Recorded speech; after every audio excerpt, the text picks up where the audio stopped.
Educational Insights, a Superintendent's podcast. Hosted by Brooke Olsen-Farrell.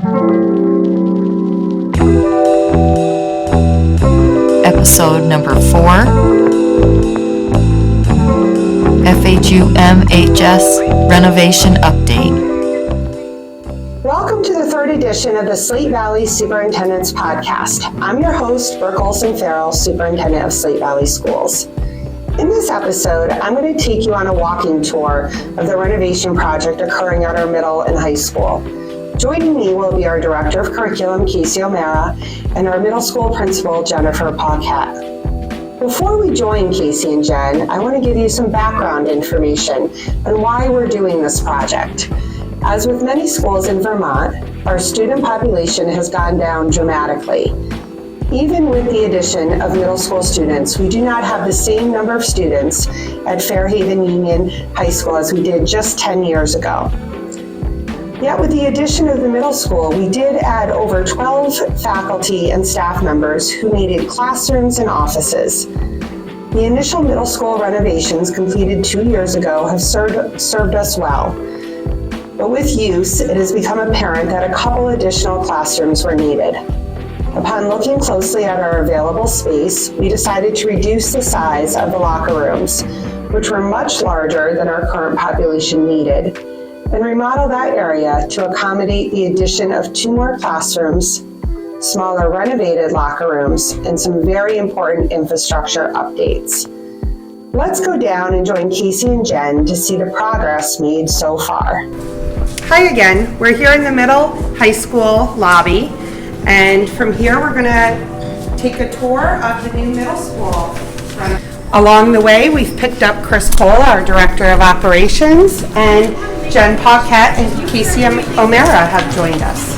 So here we are with Jen Paquette, our middle school principal, Casey O'Mara, our Director of Curriculum, and Chris Cole, our Director of Operations. And we're going to enter into the newly renovated boys' locker room. After you.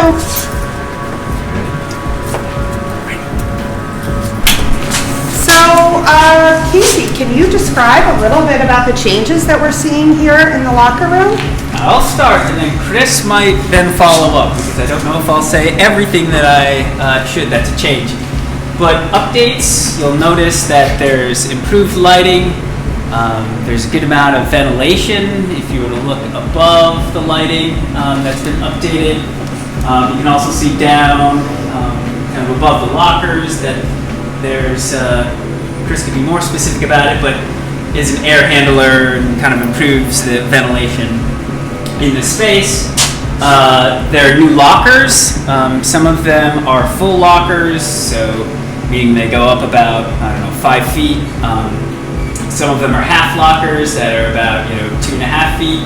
And so those allow students to store items for different sport seasons. So those are an improvement. We had lockers in here previously, but these are updated in Slater blue.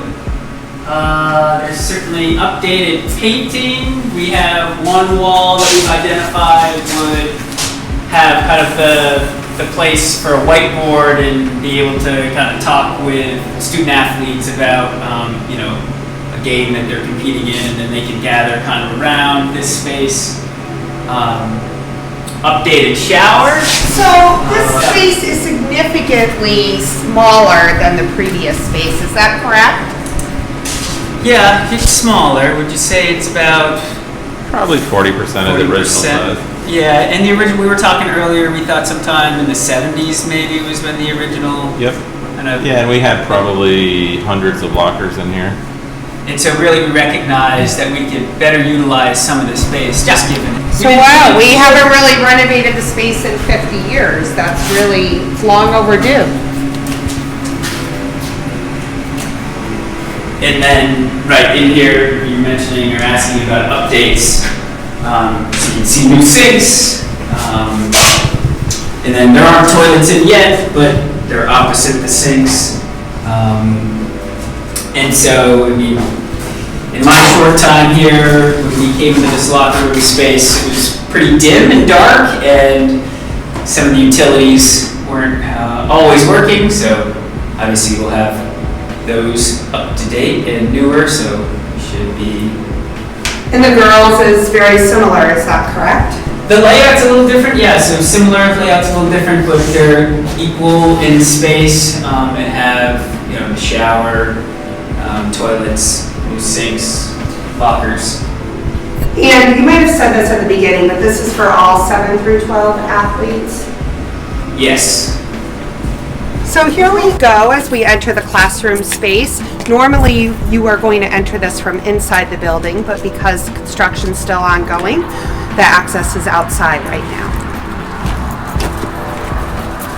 And so here's one of our new classrooms, state-of-the-art classrooms.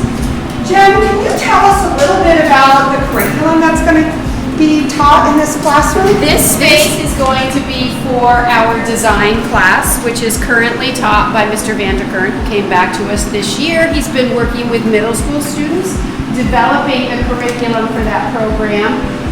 He's in a classroom at the moment that does not have the correct code or ventilation, so he hasn't yet been able to use some of the equipment that he would like to build into his curriculum, such as his glow forges and 3D printers.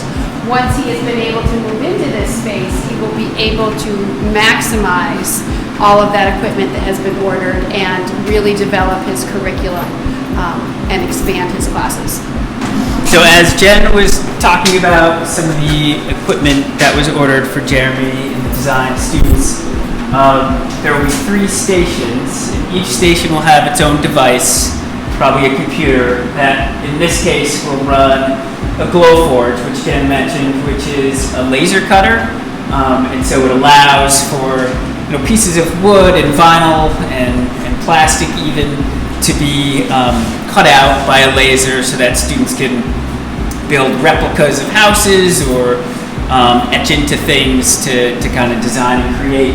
And so in working with Jen and then the current design teacher Jeremy and then Chris Cole, we made certain that we had proper ways to plug everything in, so we had the right power going to the equipment and then also proper ventilation, because there is a smell that's offset from the laser when it runs. And we ordered kind of counter-like tables in order for these devices to be set here and against the wall, so that there's still kind of teaching and learning space kind of in the center of this room. And then on this wall, similar sort of setup with 3 separate stations. Each will have a 3D printer. We ordered Ultimakers that were pretty industrial in size.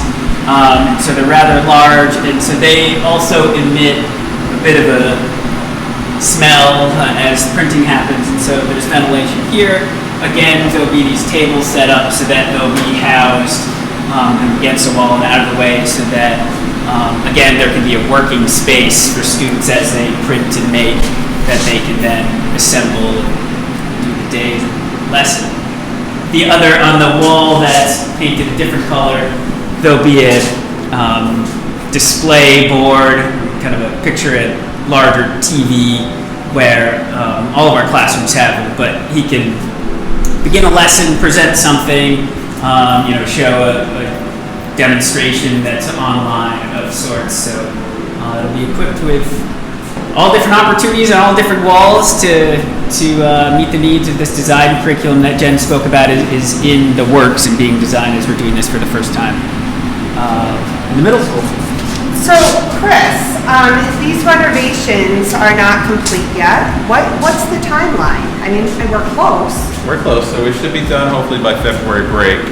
Probably news to Jen, but hopefully we can move Jeremy's class in February. All right, wonderful. During that break. All right, let's go on to our next classroom.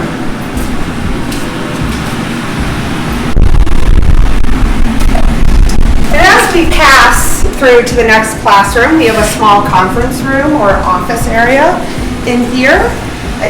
Which we are very excited about, because the competition for the high school conference room is pretty stiff. So finding times and spaces for meetings or small group instruction is really, really tricky. So that one we're actually also very excited about.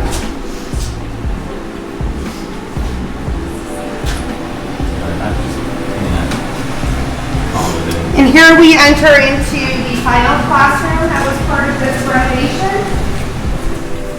And so, Jen, what's going to be happening in here? This classroom will be the classroom for Eric Anderson, who is our health teacher, who has patiently for, I don't know exactly how many years, been moving from space to space on a cart. Him having his own classroom doesn't impact just him. I think it does impact him.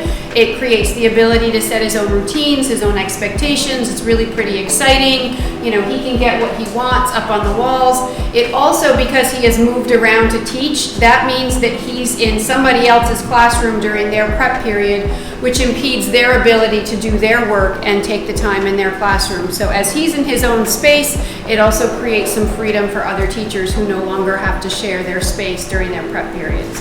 So Jen, you bring up a good point. Obviously, these renovations have impacted staff and students along the way as they've been happening. Can you talk a little bit about those impacts?